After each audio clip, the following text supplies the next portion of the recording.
My first time at an exhibition here at Futurebuild, so fantastic. Speaking to a lot of people, really good for me to hear about what kind of business models that we'll be looking at.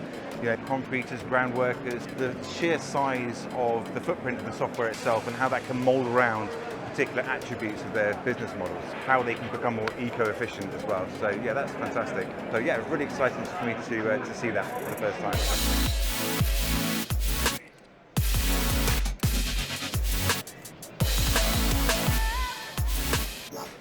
Yeah, day 2 of Futurebuild, still really busy, lots of leads coming in. Really great to show the app. Doesn't get old when you're showing people the app, seeing it click when they understand, how useful Reflow might be in their business. Yeah, it's a really great feeling.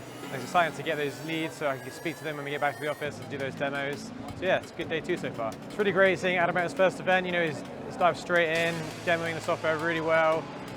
Really getting to ask good questions and show the software. So yeah, he's done really well and it's good to have him on the team.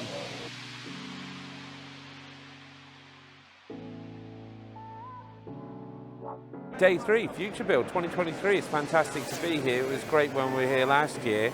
So we've had some great start today. We've met quite a few people that's really interested in our software and met one of my clients actually that come on board. Ironically, met them last year at Futurebuild and they've got the system rolling out. It's fantastic to catch up with those guys as well today. With this show, they're all about sustainability and net zero, which is fantastic to see, which is why we're doing the future of building.